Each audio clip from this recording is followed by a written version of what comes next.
Good morning, family. Magluluto tayo ng gata ng bilo-bilo. Nakita nyo, hindi ko na pinakita sa inyo kung paano ginawa doon sa sago, mais. Yan. Kasi mabilis mapuno yung aking cellphone. Hindi siya camera ang gamit. Nakita nyo naman guys, ayun o, mais, sago. Makikita nyo. At ngayon, ilalagay na natin tong kamote. Yan. Kamoting puti. Yan. Kita nyo guys. Tapos, yan. Orange na kamoting baging. Ayos na to guys kasi masyadong makolor na siya. Dahil kasi ilalagay ko pa yung bilo-bilo guys. Tabihan nyo muna siya maluto.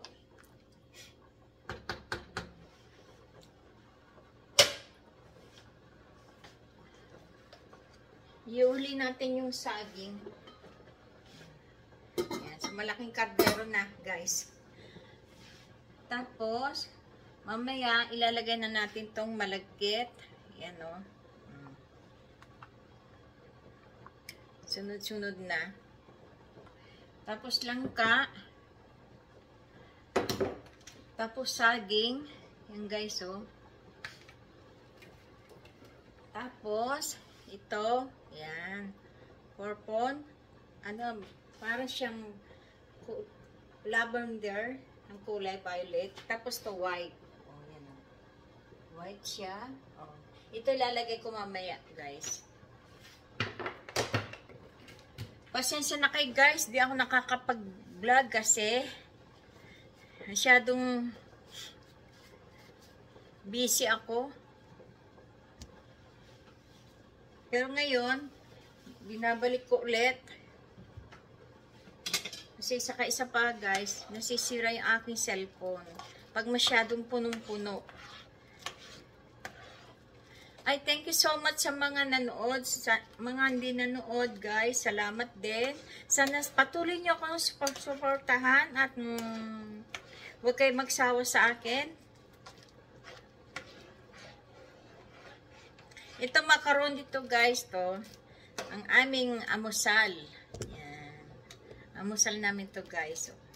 Macaroni. Kasi meron kami natirang sauce dyan. O, sayang naman. Kaya, gagawin ko siyang bake.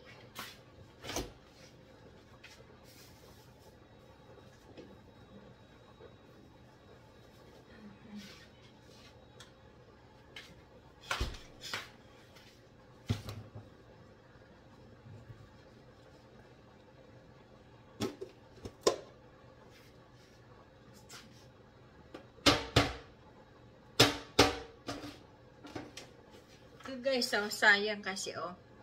Ano to, di basta-basta nasisira, guys, kasi basta pag maganda ang pagkaluto, hindi siya masisira.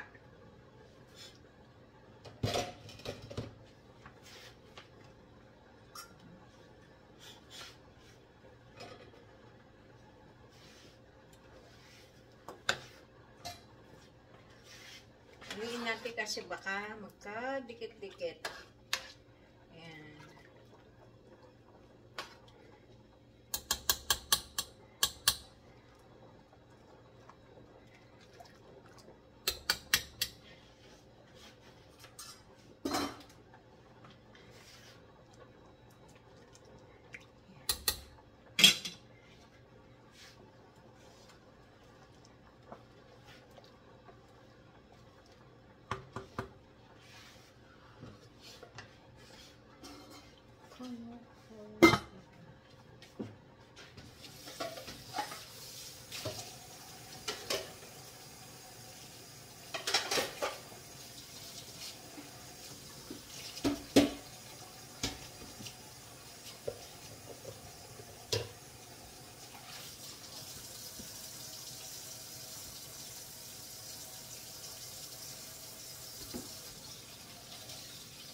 O nga pala guys, nalimutan ko sabihin sa inyo. Pagka kayo magiginatan, total, yung mga cook, di ba? Nag-eksperimento sila, guys. Pero yung pag-eksperimento nila, ang mga taga-tikip nila, mga anak nila, sasabihin nila na pag sinabing nakapasa, yung sa pagluluto yung nanay nila, ibig sabihin yun, nasarapan sila. Huwag kayong matatakot, guys, na meron kayong na-invento na bagong luto na tulad ko, guys, hindi ko sinasabi na kailangan pagka kayo mga nagluluto, marami kayong maiisip. Gawin nyo, huwag kayong matatakot. Yun ang sinasabi ko sa inyo. Saka, una-una kayo makakatikim, tapos pangalay mga anak nyo. Pag sinabi ng mga anak nyo, masarap, ibig sabihin yung patok. Yan, huwag kayong matatakot sa mata. Ay, hindi yan, hindi masarap, ganyan. Huwag ganun. Kailangan, gawin nyo. Sapagkat kayo, pinanganak, may talent kayo sa pagluluto, talent nyo eh. Siyempre, pag talent nyo, lalo na pag love nyo ang pagluluto, masasarapan sila. Meron dyan na, meron mga tao na mahilig sila magluto, pero pag nagluluto siya, hindi siya, hindi masarap. Yung, hindi siya, iba siya. Iba. Kasi, ang pagluluto, kailangan love mo, yung nasa puso mo, sa isip mo. Yan. Kung anong bigay sa inyo ng Diyos, ng talent, doon kayo. Diba, merong mga model yan. Katulad niya, nagmo-model. Talent niya mag-model, yun ang talent niya. Kaya tayo guys, huwag tayo matatakot kung tayo binigyan ng Diyos ng talent. Ipagpatuloy lang natin yun. Huwag tayo makikinig sa mga tao na, ay, naku, ganyan. Huwag tayo makikinig sa ganun. Kasi, imbis magsabi siya na, ay, ganun ba? Sige, tik-tik, dapat ganun. Ay, ganun. Huwag kayo matatakot. Gawin nyo. Yung sasabi nila na ganyan, ay, nagtapos ako, ganyan. Kung tutusin nyo, guys, yung mga nagtapos, nag-aral sila. Pero yung mga hindi nag-aral, lalo na pag nag-aral, sa pagluluto, yung mga hindi nakapag-aral, mas magaling. Lumalabas ang galing nila sa pagluluto. Kasi yun ang talent nila eh. Yung mga yun kaya nag-aaral ng pagluluto. Kasi, parang marami kasi ngayon nagluluto. Gaya-gaya na lang ginagawa nila.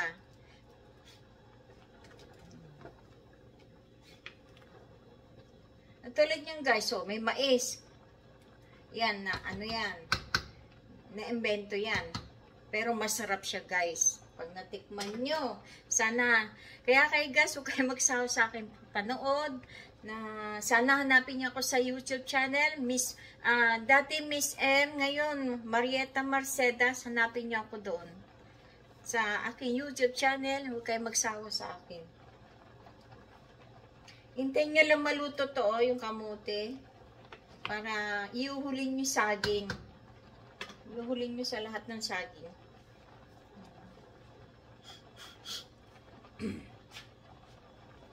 Yan, kumukulo na siya guys.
Tikman natin guys, kung ano lasa.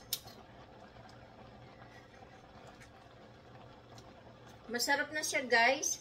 Hindi siya masyadong tamis. Tama lang ang tamis niya.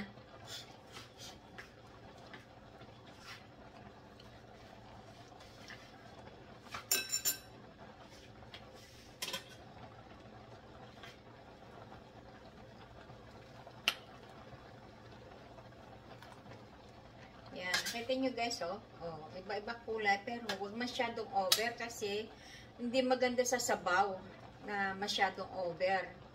Kailangan tama lang. Kasi mawawala yung talagang natural na ginatansya, na bilo-bilo.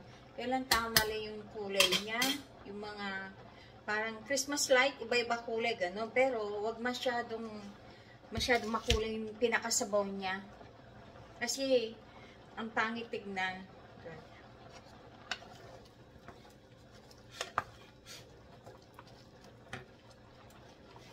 Inaan natin guys yan. Masyado malakas yan.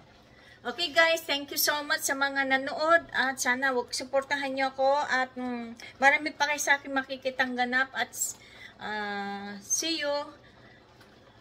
God bless. Bye.